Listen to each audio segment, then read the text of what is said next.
Hi, I'm Laura Flanders. Today on the program, a rebroadcast of one of our most popular interviews with musician and philanthropist and critic of foundations, Peter Buffett.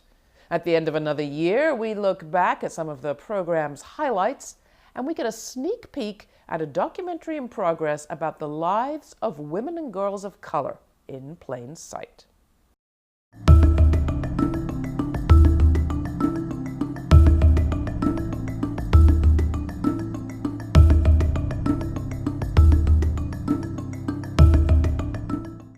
What to make of the following? Philanthropy is enjoying a heyday. The nonprofit sector has never given away more, $316 billion in 2012, according to the Urban Institute. Meanwhile, government's in crisis and basic human services are being cut. Grit TV guest Peter Buffett thinks a lot about these topics. He's a musician and composer, but yes, he's also the son of Warren Buffett. With his wife, he heads up a foundation. But in July, he penned an op-ed with the provocative title, The Charitable Industrial Complex. And he wrote, as more lives and communities are destroyed by the system that creates vast amounts of wealth for the few, the more heroic it sounds to give back. It's what I would call conscience laundering. And that's why I wanted him and I to talk. Buffett's the author of the New York Times bestseller, Life is What You Make It. So welcome to Grit TV. Thank you so much. Great to be here. So I've called it philanthro-feudalism, but I like this charitable industrial complex. Thank What you. do you mean by it? Well, it's a system like so many others that have sort of, I guess it's grown too big for its britches or something. And I will say britches because it's mostly men. But it really seems like it's sort of folding in on itself and, keeping itself alive as opposed to trying to put itself out of business, much like the military-industrial complex. So all this charitable giving isn't making any difference?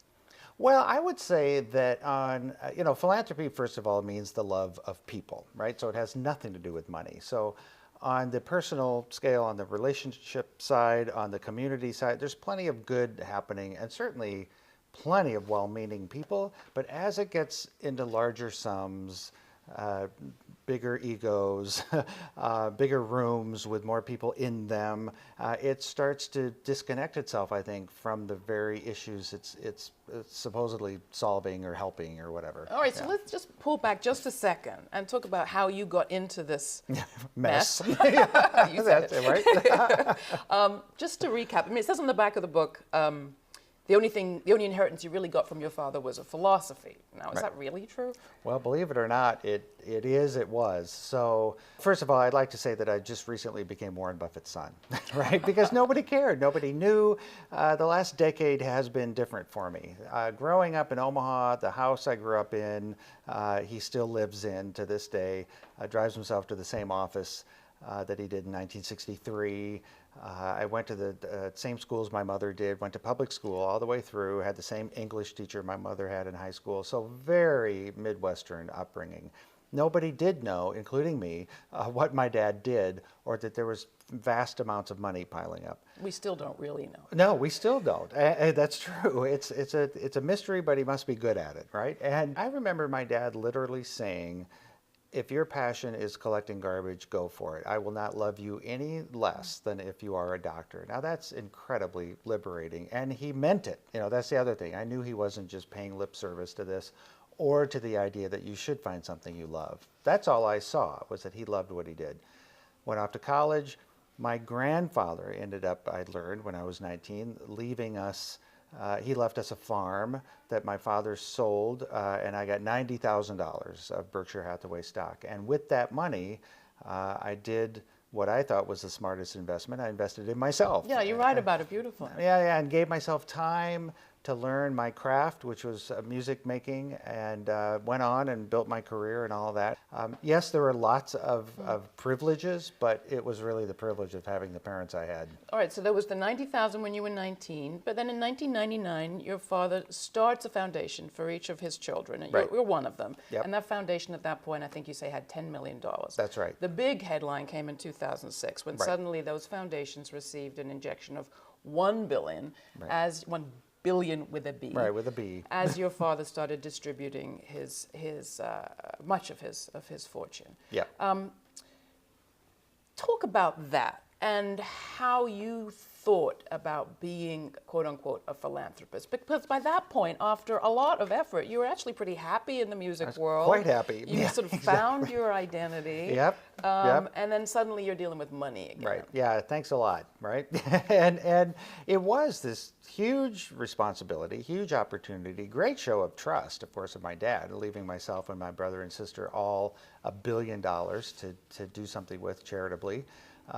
But thank God Jennifer, my wife, was also as passionate as I was about it, because I was happy in my music career and I didn't know what this would do to it. But we had just recently moved to New York, and what we knew is it was a fantastic place to be to learn. And we spent a couple of years after 2006 really listening to a lot of people, and probably 100 and some people came through the office in those 2 years. And it was a masterclass in the givers and the getters. You know, what's going on, who's giving and why, how do they behave, all that. And so that was really what we did first, is try and learn as much as we could. And that's what you argued in your op-ed, that we need to have philanthropy doing a better job of listening. Absolutely. What's going wrong? Well, you know, I sort of hate to say it's wrong, misguided, you know, off the tracks a little, but not because there aren't well-meaning people, but it's because you get caught up. You know, one thing, for instance, is I say that when you have $1 billion foundation, you're better looking, your jokes are funnier, you're invited ever. So you start to get into this funhouse mirror world, and you can't get to the truth as easily because the money creates a dynamic that is really disastrous for real learning. And so what happens also is that, you know, people, what's better than purpose and a paycheck, right? I mean, you're out there doing good and you're making a living and that feels good, but you certainly don't get up in the morning saying, how can I lose my job? And that's what you should be doing. And so there's all these kind of built-in mechanisms around the money not creating an honest dialogue, the feeling that you're doing something good in the world and paying for food on the table makes you feel good, and you don't really want that to end. You know, poverty, hunger, the environment, education, health, all those things I see them as symptoms of this larger problem of nobody really wanting to get in there and blow some things up. I mean, let's be clear, there is a relationship between the problems that government's facing and the amount of money in philanthropic circles. I saw a piece the other day about Mark Zuckerberg of Facebook, considering how to spend his $26 billion, and he wants to put it into education. Right. And the biggest amount of money going into education is coming from us, $526 billion every year from taxpayers, wow. Right. just for pre-K. Right. Isn't government really the most important engine of this stuff? And if the accumulation of wealth is at the cost of being able to fund government, isn't that really where we have to start? That's a tough nut to crack, because of course then if philanthropic dollars come in, then government says, oh, maybe we don't have to worry about this so much, and then they're not doing their job, because as you're saying, they should be the ones doing it. And then at the same time, you've got people with vast amounts of money controlling government ultimately too. So you've got this thing that circles around where you've got all sorts of money in government, you've got all sorts of money doing what government should be doing, and people saying to government, pay attention to this as opposed to that. And then you've got an education system in particular that is based on an agrarian / industrial model that's 150 years old that shouldn't be what it is now anyway. I mean, obviously technology is slowly shifting that, and I think education 50 years from now will look very different than it does now. But it gets back to this reform issue around who's responsible and how do you create the mechanisms to really make it happen? Because yeah, if charitable dollars not only are throwing money into education, but then saying, oh, that didn't work so well, I'll leave, you know, and then you've got this huge hole that they've created in terms of methodology and yeah. But didn't we create a system when we created graduated income tax? And you have governments that are elected with accountability to the people that decide how some of this money is spent. The philanthropists today want to not pay taxes, right, and shelter their money, but then, well, control government, as you said, through campaign contributions. Yeah, and then play with it with charitable contributions, and yeah, the whole.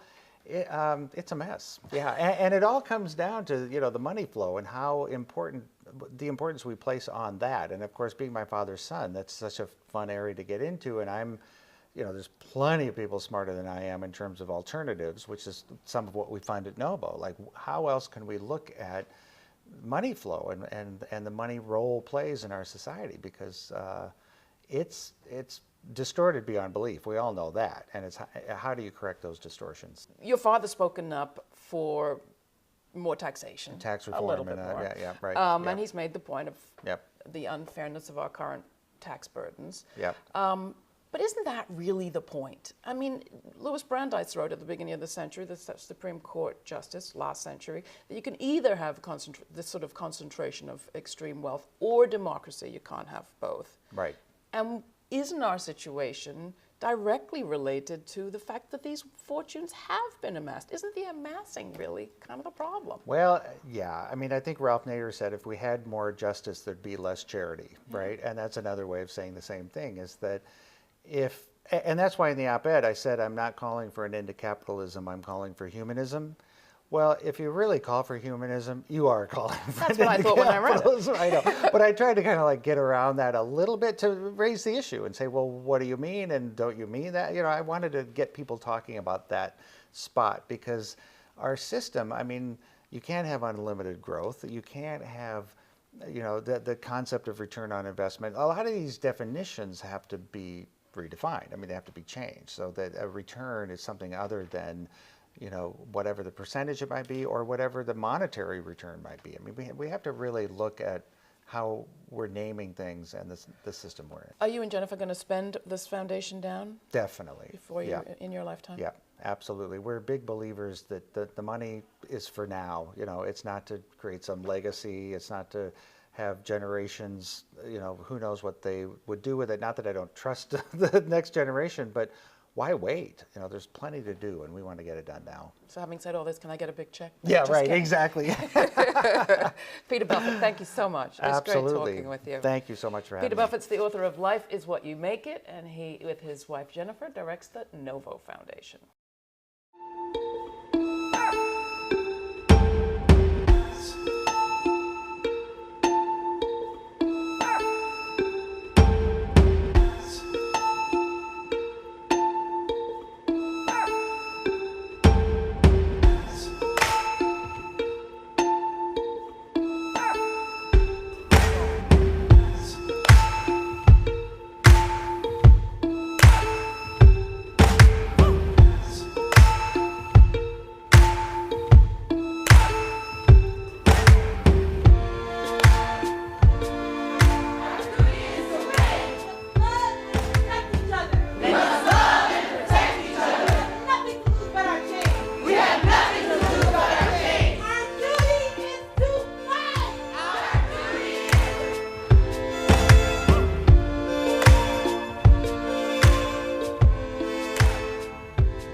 Hearing basically began with the observation that the common sense conversation that we've been having in communities of color, the common sense conversation that says men and boys are the primary object of racism, women and girls are doing okay.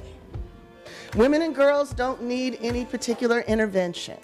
Women and girls don't need studies. They don't need resources. They don't need programs. So how are we going to work together to make sure that girls and women do not have to wait for the attention they deserve? Well, one of the ways we do it is we don't wait to start talking. We don't wait to get an invitation from the White House or from the caucus to come and tell our stories. We can create spaces to tell our stories. We can find commissioners to hear the stories. We can find experts who have experienced the stories. We can find young women who embody those stories and have overcome them. We can do that ourselves. So that's what we've started to do. You didn't come here for a show. If you did, you're in the wrong place. You came here for real life and for real strategies for change, for systemic change. Well, you have some educators here who are generously offering education and for you to learn from girls of color and their experiences. As recently as October 2nd, when I got arrested with 12 other people as a part of the Ferguson 13, 9 of us were women, 4 of us were men that were out and got arrested just for speaking up, just for chanting, "This is what democracy looks like." 9 of us were women. And then as we moved on and we realized that there was work to be done, we started to try to get around the organizing tables. So we formed, my organization, Millennial Activists United, which is entirely women. And we realized that that door wasn't so open. The door to the street was wide open. They were willing, and I say they as a community, we're willing to have us sacrifice our bodies. We're willing to have us sacrifice our lives. I never got pulled off the front line as a woman, but at the table, that door was closed. The way God taught us to be was not to dress in girl clothes, so I was locked in an attic. I remember being locked in the attic for 2 weeks, and she would come and slide bread underneath the door, and she would say, "You're gonna learn that as long as you think you're an animal and wanna appear in the streets, this is how we treat you." And that day was my redefining moment. I put all my clothes in a suitcase. We lived in a 3-story home. I tied all my bed sheets, and I said, "This is it." And I jumped out the window, and I remember hitting the floor, but when I hit that floor, I felt so free. Free of pain, free of neglect, and free of shame, because I refused to live in that. And oftentimes, a lot of the people who said they loved me, they didn't understand me. So how can you love someone who you don't understand? Rapes of Native women and girls are so high upon my tribal lands that during a group discussion with young girls, the question was asked, "What would you do if you were raped?" A young Native girl stood up and said, "Well, my mom and I already talked about that when I'm raped, we won't report it because we know nothing will happen, and we don't want to cause problems for our family." The reality of this 14-year-old girl wasn't a matter of if she's raped, but when. And criminalization is held between all of us. Women, we get beat for no reason. I was raped when I was 9 years old. Nobody was there when I was raped. Nobody helped me. And when I went to the cops, they did nothing. The man is still running the streets. I don't see why the justice system has, you let rapists and you let people that hurt children out on the streets. A guy killed my brother when I was 15, about 7 years ago, and they released him. They acquitted him after 5 years of being in jail. You let killers and rapists on the streets, but you enslave young people when a lady shot off warning shots in Florida for 25 years.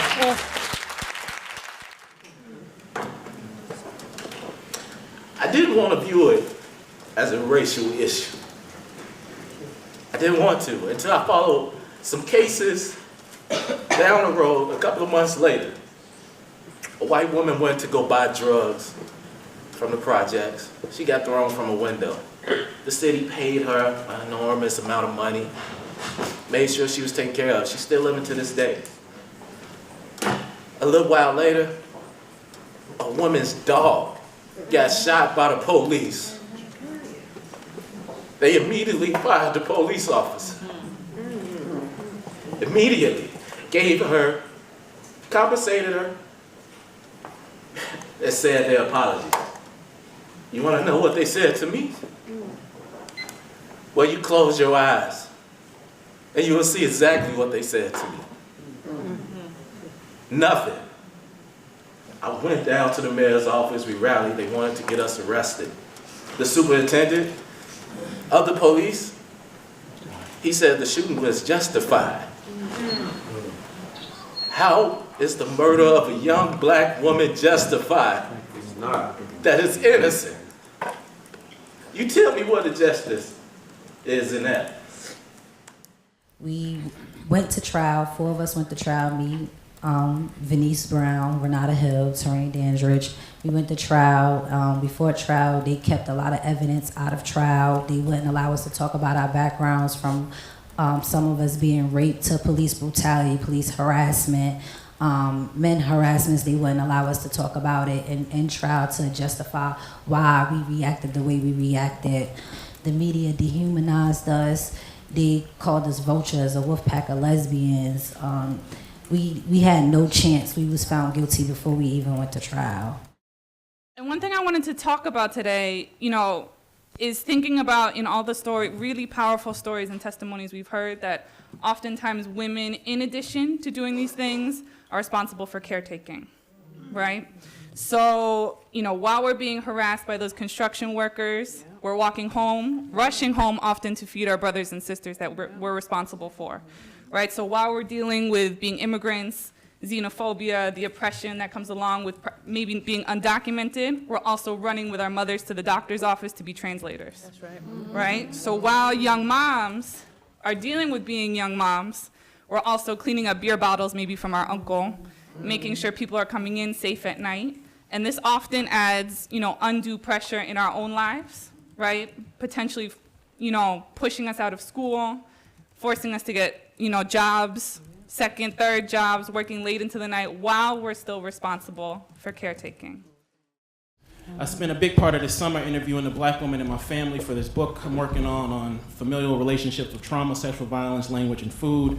I never heard the words rape or sexual violence or sexual assault in my house as a child, though I saw the effects of it on the faces of my mother and my aunties. So I asked my grandmother directly about her experience with rape and sexual violence. My grandma was in a wheelchair now, so she had me wheel her around to the side of the house. There I kneeled down, and my grandmama told me a story about the white foreman at her job and what he did to her. She told me a story about the white man who owned the house she cleaned and what he did to her. She told me a story about her black father and what he did to her. She told me a story about her black uncle and what he did to her. She told me stories about the white, black, and Mexican men who worked on the line at her chicken plant and what they did to her. She told me stories about the deacons at the church, men we all looked up to and what they did to her. And finally, she told me stories about what her husband, my grandfather, did to her. And when she stopped talking, she forced a fake smile and she rubbed my back and she told me, "I'm okay, Key, I'm okay." For the first time in my life, I took my grandmama's hand off my back, I held it and I told her, "No, you're not." I told her, "I love you so much, grandmama, but I know you're not okay." Black girls like black boys scar. Black women like black men scar. Wow. And the national negligence and communal lack of love are responsible for that scarring. We can't do anything going forward until we reckon with the cause, shape, and neglect of those scars, because those scars are real and we are responsible.